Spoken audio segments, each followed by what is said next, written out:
Hello, I'm Tim Malloy from Movie Maker. I'm about to talk to Rebecca Hall about her new film Resurrection, in which she plays a woman tormented by a man played by Tim Roth. This movie has at least one surprise that you will never, ever, ever, ever, ever see coming. We also talk a little bit about her writing and directorial debut, Passing, which came out last year. And now, here's Rebecca Hall talking Resurrection. We spoke with your director for our latest issue, Andrew Semans, and he said that the premise of this film is outlandish. It's intentionally outlandish. It sets up a scenario that's absolutely wild. How much did you all talk about on set? Are they going to buy this? How do we make them buy this? How do we convince people to stay invested? Well, yes, we did. Because I mean, that was my first question to Andrew. Obviously, when I sat down with him to chat about the possibility of being in it, I was like, I don't really know how you're going to pull this off. So I'd like to know if you have an idea about how to. And he said, and his answer was, that he was, I think the first, a lot of the movie has to be really grounded in reality. And I thought that was an excellent answer to like the idea of not sort of making it a sort of heightened horror movie, but actually sort of sitting it much more in the genre of psychological thriller, and then letting anything that is different happen in a way that you don't see coming. I thought was a very smart way to make it work. And also he just seemed to know that the sort of the outlandish nature was its strong point. It's what made it different to everything else. And frankly, I thought when I read the script that it was kind of remarkable because yes, it's about serious things. So, people gaslighting people and being in a cult of one is incredibly serious and real things that happen.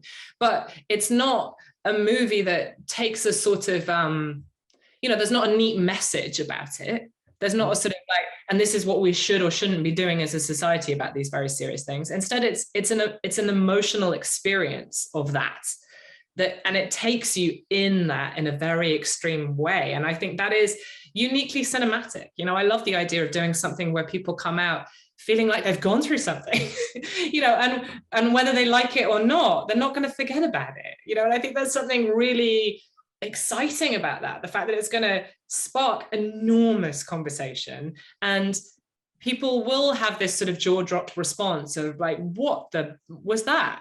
And that, because that's what my reaction was when I read it.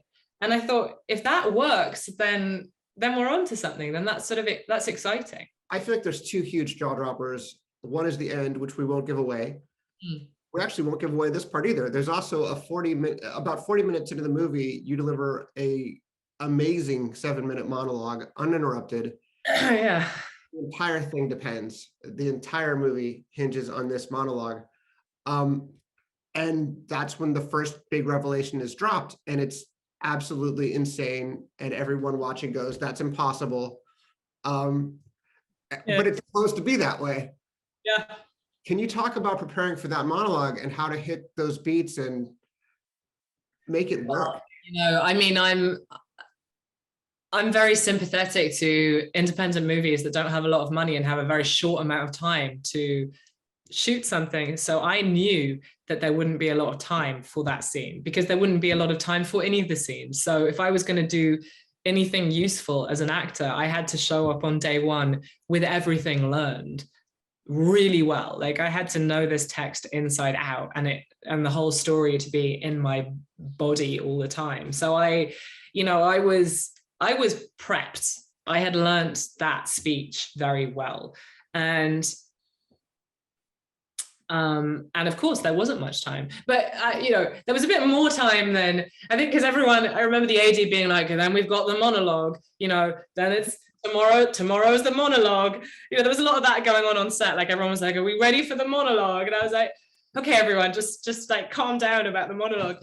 And then when we got to shooting it, it was done in 2 takes. And then the AD was like, well, now we've got a full hour and a half where we're ahead of schedule. Like, what are we gonna do? I love you. Oh my God. Which was nice, very nice, and a relief. I thought there would be more takes, honestly, but Andrew didn't. He really didn't want any more. He was, he was like, we could do more, but I don't want to put you through it again. Which I was frankly like, okay, fine. You know what? I don't need to do it again. This twice was quite enough. He said that that was inspired in part by the movie Little Murders, which I'd honestly never heard of, a movie directed by Alan Arkin, shot by Gordon Willis.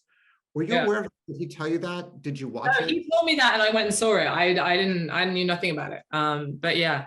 I'm glad that I'm glad I do know about it. And it's just a fantastic sort of cinematic device, actually, to like totally buck your expectation of how a scene's going to work with, like, the shot and reverse, shot and reverse, shot and reverse, just to suddenly be sitting on someone's face while they're just talking uninterrupted for 7 minutes is in this day and age boldly innovative and bizarre, honestly, even though it, it's quite simple. Obviously. Well, in the exposition, which everyone tells you avoid needless exposition, I wouldn't say this is needless exposition. This is crucial exposition. Crucial exposition, yeah, but it also comes out of an interesting power dynamic within the office, which I thought was the sort of stroke of genius, actually, on Andrew's part, to not surround her in to not surround the character that I was playing in too much sort of like self-righteousness or glowing saintly victim something or other. Like she's also a little odd, and abrasive, and has this questionable relationship with this young intern who is asking her for all this advice, and Margaret's kind of a little bit getting off on how brilliant she is at looking after her. And then she drops this on her because she's in a position of power with this intern. And it is an abusive move to just like lump something like this monologue on her. And I thought that was really kind of, whoa, and a sort of brilliant way to handle how that exposition comes out, because there are many other ways that you could have a sort of 7-minute expositional monologue in the middle of a movie, and it doesn't make any sense because you're like, why are you suddenly telling me all this?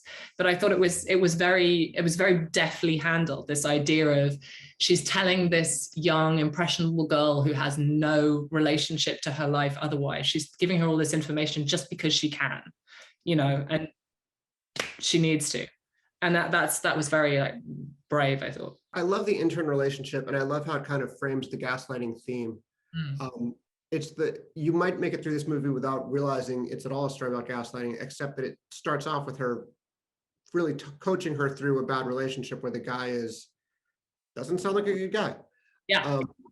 And I think one thing that's interesting about it is that it's such an extreme case of gaslighting where the thing that she insists is true is something that everyone, her own daughter, thinks is ridiculous.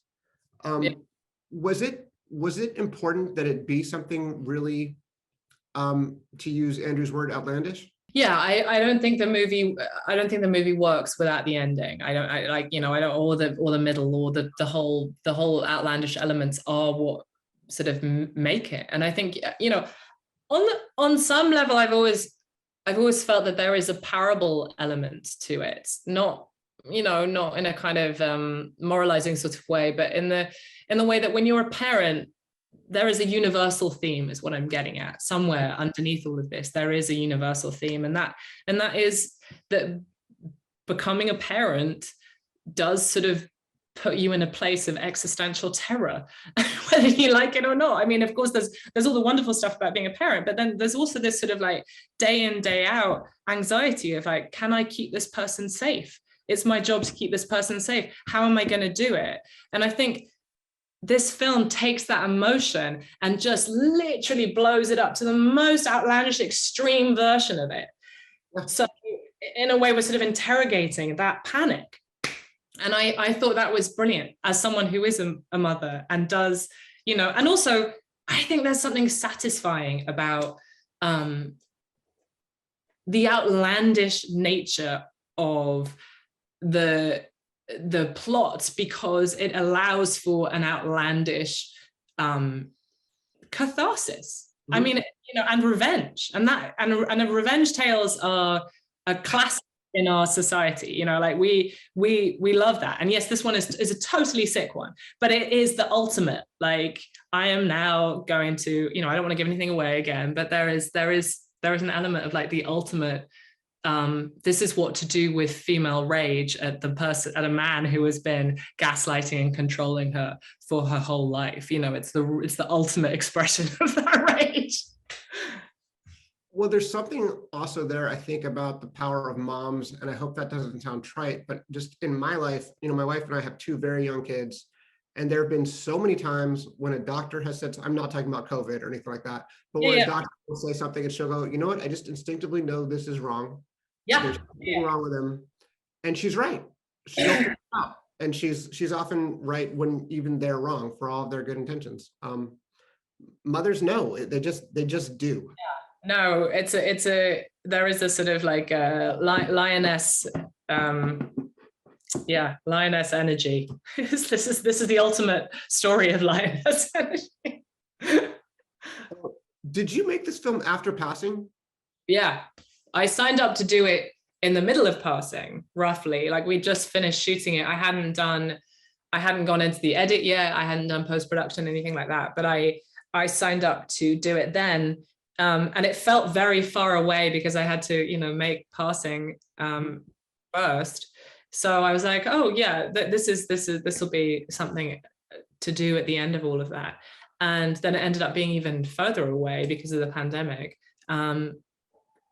But, you know, I suppose the experience of passing was so fulfilling to me that I sort of left it feeling, if I'm going to act, then it sort of has to be the Olympic triathlon of acting for it to be fulfilling to me. And I don't mean that in a kind of, you know, it sounds like I'm being terribly like something. I don't mean to belittle acting at all. I have more respect for it than I have ever had since directing.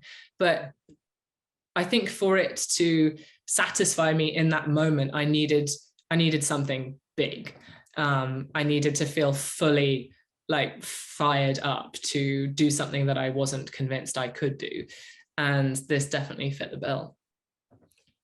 And super challenged. I mean, it's just the whole movie depends on you. It really does.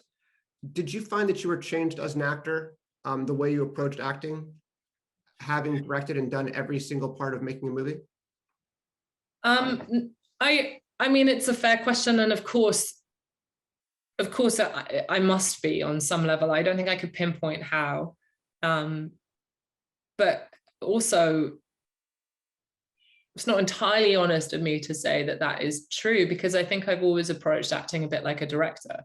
Mm-hmm. You know, I've always considered all of it, you know, and I've always been fascinated. Like, what is the director doing? How are they seeing this? How many different colors of the rainbow do I need to give them so that they have options in the edit, just in case that previous scene didn't work and then they need to cut this?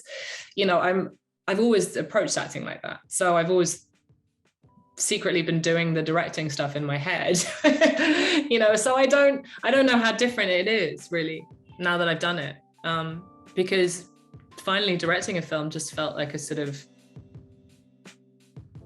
it just felt like the right thing for me to be doing. You know, I've never felt more like that, like, oh yeah, no, this is what I'm meant to be doing. Now I'm firing on all cylinders.